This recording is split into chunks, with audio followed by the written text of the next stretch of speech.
ರಾಜ್ಯದಲ್ಲಿ ಸಚಿವ ಸಂಪುಟ ಪುನರ್ರಚನೆ ವಿಚಾರಕ್ಕೆ ಸಂಬಂಧಪಟ್ಟಂತೆ ಸಿಎಂ ಹಾಗೂ ಡಿಸಿಎಂಗೆ ಕಾಂಗ್ರೆಸ್ ಹೈಕಮಾಂಡ್ ಒಂದು ಕಿವಿ ಮಾತು ಹೇಳಿದೆಯಂತೆ. ಜನವರಿಯಲ್ಲಿ ಈ ಬಗ್ಗೆ ಚರ್ಚೆ ಮಾಡಿ ಅಂತಿಮ ಮಾಡೋಣ ಅಂತ.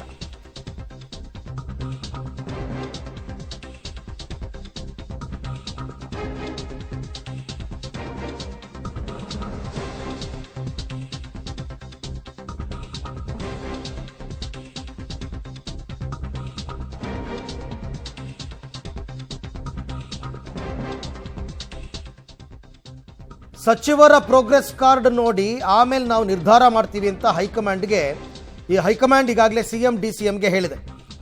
ಸಚಿವರ ಪ್ರೋಗ್ರೆಸ್ ಕಾರ್ಡ್ ಅಂದರೆ ಅವರ ಪ್ರೋಗ್ರೆಸ್ ಹೇಗಿದೆ, ಹೇಗೆ ಅವರು ತಮ್ಮ ಪರ್ಫಾರ್ಮೆನ್ಸ್ ಅನ್ನು ಕೊಟ್ಟಿದ್ದಾರೆ ಅಂತ. ಹಾಗಾಗಿ ಜನವರಿಯಲ್ಲಿ ಚರ್ಚೆ ಮಾಡಿ ಅಂತಿಮಪಡಿಸೋದಕ್ಕೆ ನಿರ್ಧಾರ ಮಾಡಿದ್ದಾರೆ. ಆ ಡಿಸೆಂಬರ್ ಅಂತ್ಯದ ಒಳಗೆ ಎಐಸಿಸಿಯಿಂದ ಸಂದೇಶ ಬರುತ್ತೆ.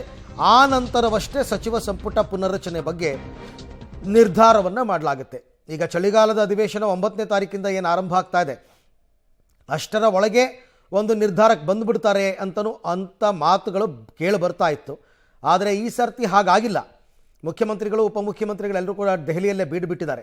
ಈಗ ಹೈಕಮಾಂಡ್ ಅವರಿಗೆ ಒಂದು ಮಾಹಿತಿ ಕೊಟ್ಟಿದೆ. ಸುಮ್ಮನೆ ಸಂಪುಟ ಪುನರ್ರಚನೆ ಬೇಡ, ಏನು ಸಾಧನೆ ಮಾಡಿದ್ದಾರೆ ಮಂತ್ರಿಗಳು ಅಂತ ನೋಡೋಣ ಮೊದಲು ಅವರ ಪ್ರೋಗ್ರೆಸ್ ರಿಪೋರ್ಟ್. ಯಾಕೆಂದರೆ ಸಂಪುಟದಲ್ಲಿ ಕೆಲವರು ನಿರ್ಲಕ್ಷ್ಯ ಮಾಡಿರತಕ್ಕಂಥವ್ರು ಅಥವಾ ಯಾವುದೇ ರೀತಿಯಲ್ಲಿ ಆ್ಯಕ್ಟಿವ್ ಇಲ್ಲದೆ ಇರತಕ್ಕಂಥವ್ರು, ಈ ಥರದ ಮಂತ್ರಿಗಳೆಲ್ಲ ಇದ್ದಾರೆ.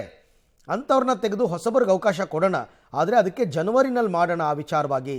ಅಲ್ಲಿ ತನಕ ನಾವು ಸಚಿವರ ಪ್ರೋಗ್ರೆಸ್ ಕಾರ್ಡನ್ನು ನೋಡಿ ನಿರ್ಧಾರ ಮಾಡ್ತೀವಿ ಅಂತ ಹೈಕಮಾಂಡ್ ಈಗ ಸದ್ಯಕ್ಕೆ ಮುಖ್ಯಮಂತ್ರಿಗಳಿಗೆ ಉಪಮುಖ್ಯಮಂತ್ರಿಗಳಿಗೆ ಹೇಳಿದ್ದಾರೆ, ಮಾಹಿತಿಯನ್ನು ಕೊಟ್ಟಿದ್ದಾರೆ.